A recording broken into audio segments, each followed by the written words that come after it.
Boa tarde, pessoal. A gente vai começar aqui a correção das atividades de terça-feira, dia 2 de junho, tá?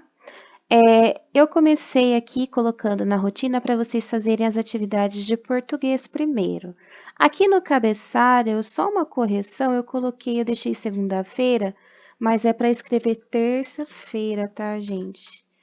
Provavelmente vai ter esse errinho nos outros dias também, mas não tem problema, é só vocês corrigirem de acordo com o dia da semana, tá? É terça-feira, então só corrige aí no cabeçalho na hora de fazer. Depois de fazer o cabeçalho, tá? Lembrando mais uma vez que a criança pode escolher se ela quer fazer com letra cursiva ou com letra de forma, tá bom? É para fazer o alfabeto, como a gente fazia na sala de aula, maiúsculo, minúsculo, em letra de forma e em letra cursiva, tá bom? E aí podia ir para o livro, tá? Essa atividade aqui é aula 2, ó, no livro Trilhas da Aprendizagem, páginas 6 e 7. Indo para o livro, a gente tem aqui, ó, aula 2, tá? Pontuando diálogos de fábulas. Na página 6, essa fábula da raposa e o corvo, que eu vou ler para vocês, tá? A raposa e o corvo. Um dia, um corvo estava pousado no galho de uma árvore com um pedaço de queijo no bico, quando passou uma raposa, vendo Vendo o corvo com o queijo, a raposa logo começou a matutar um jeito de se apoderar do queijo. Com essa ideia na cabeça, foi para debaixo da árvore, olhou para cima e disse: Que pássaro magnífico avisto nessa árvore! Que beleza estonteante! Que cores maravilhosas! Será que ele tem uma voz suave para combinar com tanta beleza? Se tiver, não há dúvida de que deve ser proclamado o rei dos pássaros.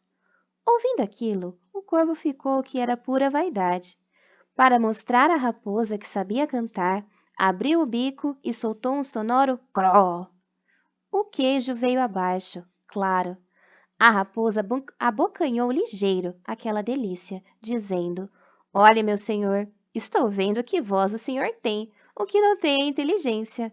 Moral da história: cuidado com quem muito elogia, tá? Então, essa era a fábula do dia de hoje. E aí, as duas atividades que apareciam era para a gente pontuar essas falas, tá? Ó, vamos praticar.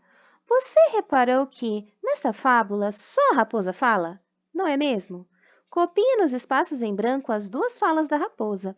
Não se esqueça de usar a pontuação de diálogo, certo? Se tiver dúvida, volte ao texto. Então, qual foi a primeira fala da raposa?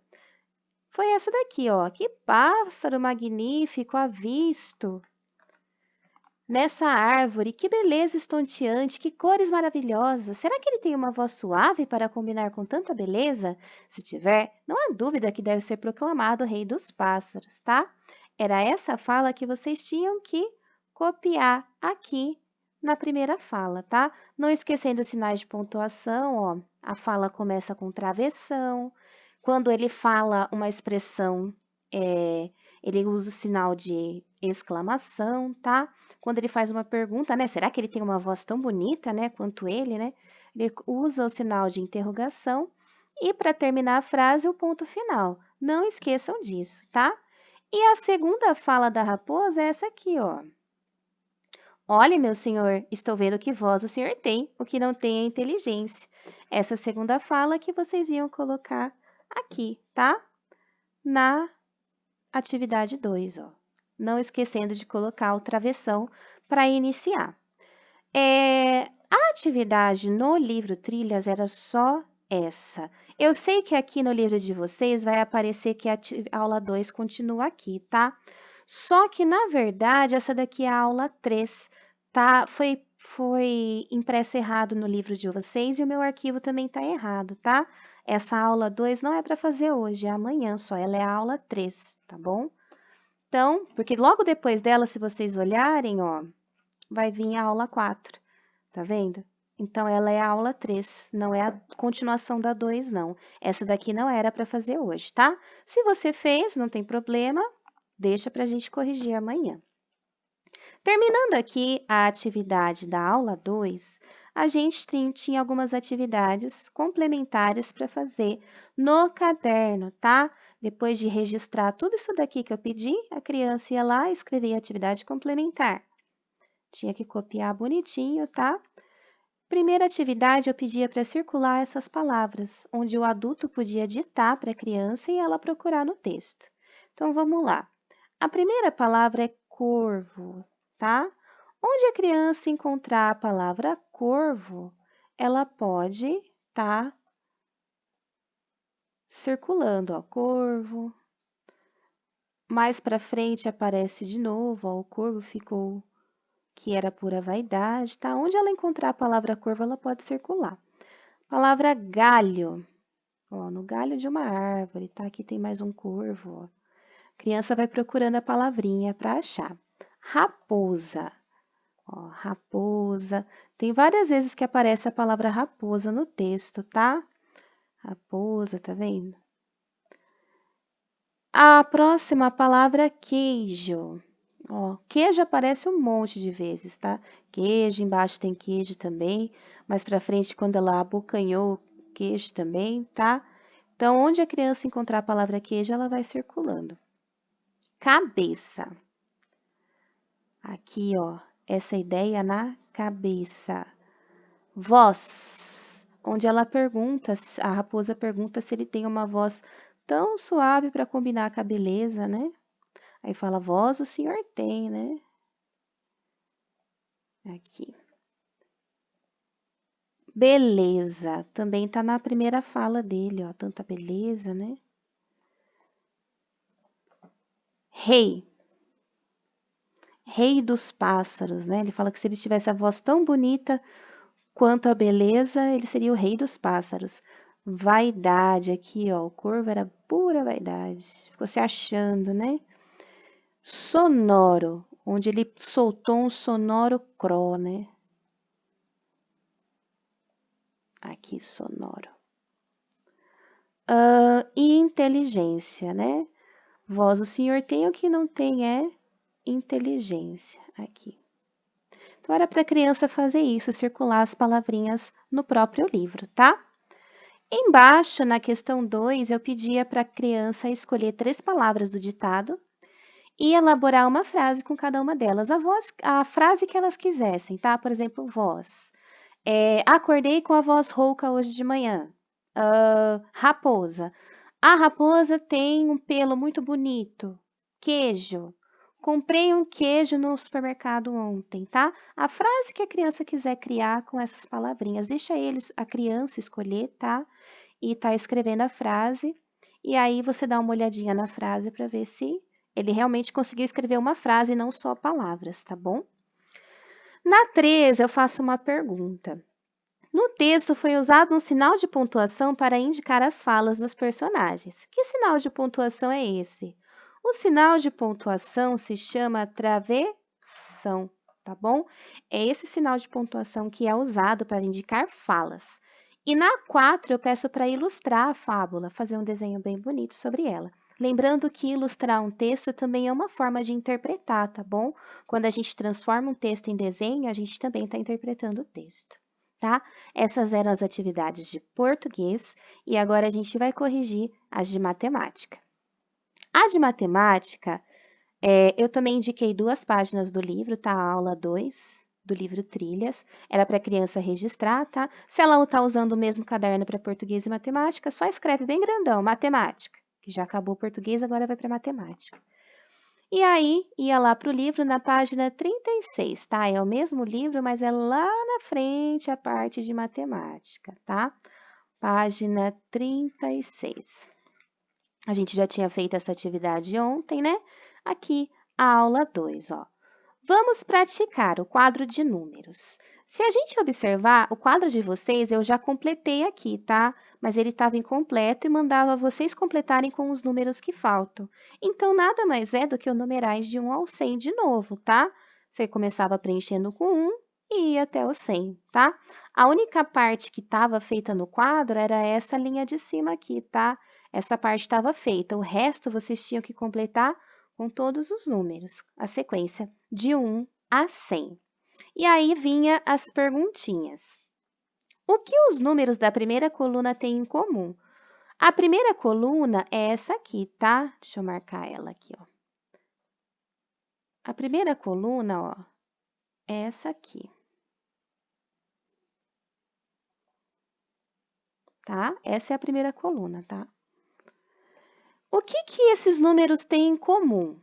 Todos eles terminam com o algarismo 1, tá? Essa era a resposta da letra A. Ó. Todos os números terminam com o algarismo 1, tá? Essa era a resposta da pergunta A. A segunda pergunta, o que você observou que há em comum entre os números da última coluna, tá? Então, a última coluna é essa aqui, ó.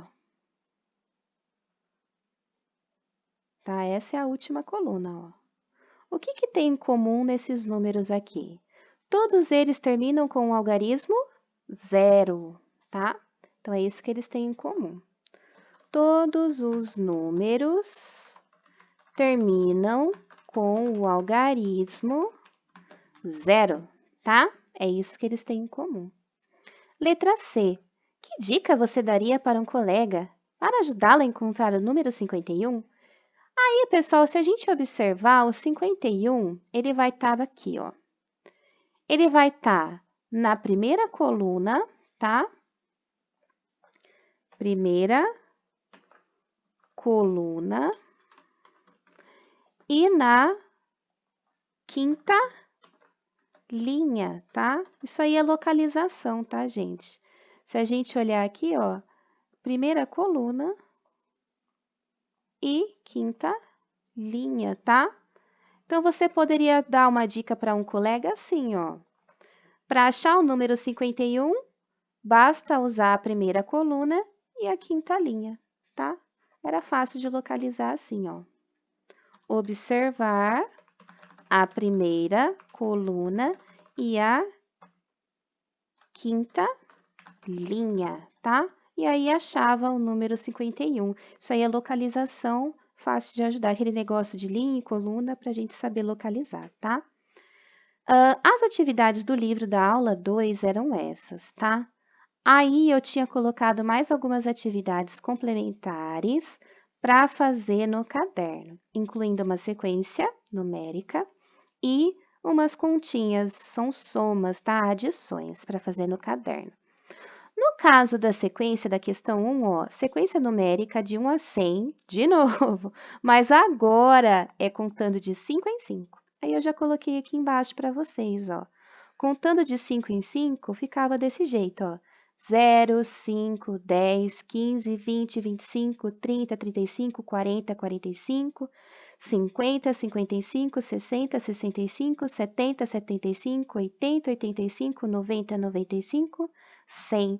Vai aumentando de 5 em 5 até chegar no 100. Isso aí é importante para a criança aprender a reconhecer sequências numéricas, tá? Existem vários tipos de sequência, os números podem aumentar ou diminuir de várias formas diferentes, e isso vai ser importante também quando a gente estiver trabalhando multiplicação e as tabuadas, tá? Isso daí nada mais é do que a tabuada do 5 também, tá? E aqui as adições. Eu já deixei elas resolvidas aqui. Era só copiar as continhas no caderno e resolver. Todas continhas demais, tá? Se você quiser dar um pause no vídeo para a criança estar observando as continhas e corrigindo uma por uma, é só colocar o certinho e, se tiver alguma continha errada, apagar e corrigir, tá? Só uma observação, tá? Esses unzinhos que eu coloquei em cima é aquela regrinha, tá? Das casinhas decimais, por exemplo, aqui 9 mais 9 dá 18. Eu não posso colocar 18 aqui no resultado, porque essa linha aqui, essa coluna aqui, é da casinha das unidades. E o 18, o algarismo 1, é da casinha das dezenas. É por isso que a gente joga ele lá em cima, tá? Ele vai lá para a casinha das dezenas e ele junta com as 5 dezenas que já tem. 5 dezenas mais uma dezena dá 60. E aí dá o nosso resultado 68. É por isso que a gente costuma dizer, ó, deu 18, sobe um lá em cima, tá? A gente joga esse unzinho que representa uma dezena lá na casinha das dezenas, porque ele não pode ficar na unidade, senão a nossa conta fica errada, tá? Então, dá um pause no vídeo aí com a criança para ela corrigir as suas continhas, uma por uma, e ver aí o que ela acertou, o que ela errou. E é isso. As atividades de terça-feira eram essas, tá? Qualquer dúvida é só mandar para mim. Um beijo, tchau!